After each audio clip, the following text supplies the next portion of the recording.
In Canto 7, still in Mercury, the heaven of just rulers, Justinian kneels in prayer amid the books of his law code.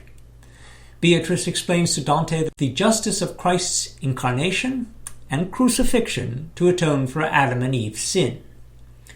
Note the turbaned serpent in the tree of life. Now Beatrice conducts Dante into the heaven of Venus. This is shown as a golden star towards which they soar.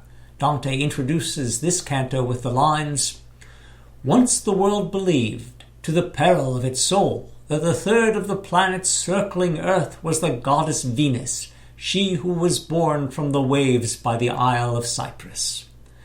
They thought the subtle cyclings of her orbit wove the maddening enchantment of love. The people of antiquity, in mistaken veneration, honored Aphrodite with sacrifices.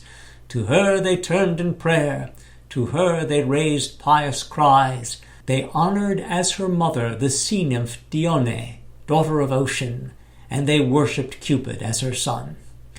We are shown Venus in a temple on her island, being adored by 4 pagans. She has 2 children here, Amor and Cupid, that is, love and desire.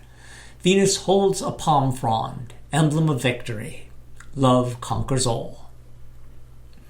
In the heaven of Venus, where dwell the souls of those who greatly loved, Dante and Beatrice meet Charles Martel, another insignificant figure who is prominent in Paradiso as his daughter Clemenza became the Queen of France, whom Dante will ask to be his patron in the next canto. Martel gives an account of the misfortunes of Sicily, fought over by several nations, but which France finally lost to Spain. It is defended by a figure in Roman armor and attacked by 3 more, 2 of whom bear the arms of the patron Alfonso's family, which had no meaningful relation to Spain's taking of Sicily, but which were worked in by way of compliment. Sicily is shown as the triangular island in the foreground. Those are the mountains of southern Italy in the background, not islands. They rise from a green plain which is distinct from the waters. The city is no doubt meant for Palermo. The ship is merely decorative. In Canto 9, we meet Cunizza da Romano, an aristocrat who lived a merry life, roving from city to city with a number of different men. She was the sister of the infamous Ezzelino da Romano, who was a sort of Vlad the Impaler of medieval Italy.